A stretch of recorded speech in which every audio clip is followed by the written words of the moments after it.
12:38 horas. Entrada 75. La mente humana es asombrosa.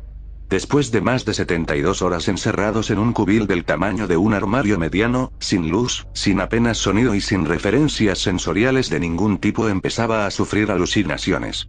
Me parecía oír un televisor a todo volumen, algo claramente imposible en esta situación. Hasta podía escuchar los jingles de los anuncios. Era angustioso. Sabía perfectamente que eso que sonaba no eran más que delirios de mi mente, pero aún así eran tan reales. ¡Oh, Dios! Me tapaba los oídos con las manos, pero lo seguía escuchando todo perfectamente. Aquel armario me estaba destrozando. La suma de cansancio, terror, estrés acumulado y 72 horas de privación de luz y alimentos me estaban haciendo resbalar por la pendiente de la locura. No aguantaba más. Aquel cajón me estaba asfixiando.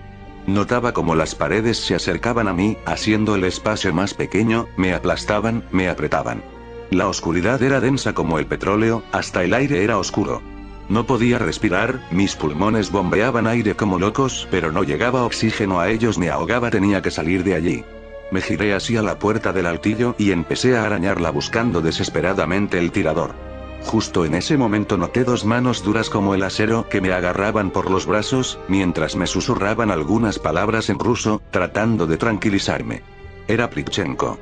Me tenía inmovilizado con una presa digna de un luchador de judo.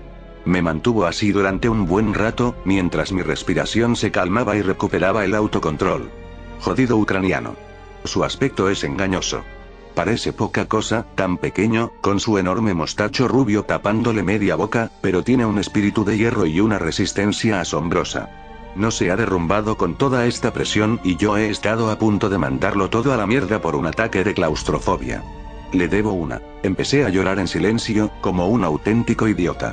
No podía más. Llevábamos 3 días encerrados en aquel hueco del tamaño de un armario. Tenía hambre, tenía sed, tenía sueño, unos increíbles y dolorosísimos calambres y una desorientación absoluta. Era el puto infierno, pero no sabíamos dónde estaba el cartel de neón que señalaba la salida de aquella situación. En pocas palabras, con la mierda al cuello. Con todo ese movimiento teníamos que haber hecho necesariamente algo de ruido, pero afortunadamente los seres de ahí afuera hacían bastante más, al moverse constantemente entre los restos de la trastienda, tropezando con las estanterías caídas y con los restos de nuestro equipo, así que hasta el momento habíamos pasado desapercibidos. Pegué el ojo al pequeño agujero de la puerta. Desde allí podía ver tan solo la mitad de la trastienda, y el paso que daba a la parte delantera de la misma.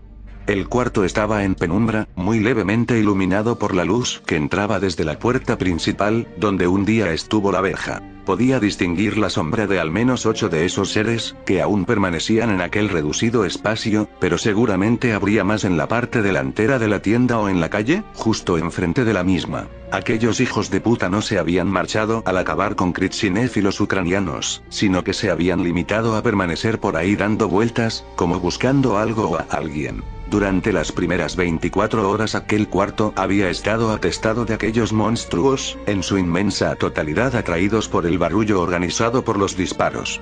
Ahora, su instinto, o lo que sea, les decía que aún tenían alguna presa fresca por las inmediaciones. Sin embargo, a medida que iban pasando las horas iba haciendo que la mayoría perdiesen el interés y se fueran desplazando hacia el exterior. Sabían que había alguien por allí cerca. Lo sentían, de alguna manera. No sabían exactamente dónde estábamos, ni cuántos éramos, aunque estoy seguro de que nos percibían claramente. Irradiación de calor, campos electromagnéticos, algún otro sistema u otro tipo de percepción que se me escapa, ni idea. Pero desde luego estaban inquietos y no paraban de dar vueltas por el pequeño espacio de la trastienda, supongo que bastante frustrados por no encontrar eso que sentían de una manera tan clara. Durante 4 aterradoras horas uno de aquellos monstruos, uno alto y desgarbado, con una espantosa herida abierta en la espalda, permaneció justo enfrente de la pared donde estaba situado el altillo, golpeando con sus puños la parte inferior de la puerta corredera, mientras se desgañitaba pegando rugidos.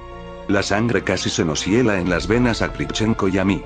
Pensábamos que aquel cabrón nos había descubierto y que estábamos listos para los papeles. Sin embargo, al cabo de 4 interminables horas de terror, aquel individuo perdió súbitamente todo el interés y empezó a vagar de nuevo por la habitación, hasta que se retiró de ella camino solo Dios sabe dónde. Esos seres son fuertes, numerosos y tienen esa especie de don de detección, pero no parecen muy inteligentes, o al menos, constantes.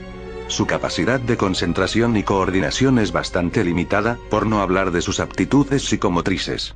El caso es que al cabo de un rato parecen aburrirse, o distraerse, salvo que se sientan atraídos por un estímulo fuerte, normalmente, un ser humano. Entonces, y solo entonces, son implacables. Todo esto no dejan de ser conjeturas. Nadie, que yo sepa, tiene idea de cómo piensan esos seres. La epidemia fue demasiado rápida como para que se pudieran hacer estudios científicos serios en ninguna parte. Si alguien los está continuando en algún sitio, seguramente será en un búnker a muchos metros bajo tierra, y eso no creo que sea de mucha utilidad ahora, dado que están en todas partes. Además, todo aquello no iba a arreglar mis alucinaciones auditivas. Me parecía estar escuchando una sirena. Prichenko me pegó tal apretón en los brazos que casi me hace pegar un aullido de dolor. Él también lo estaba escuchando. No era una alucinación.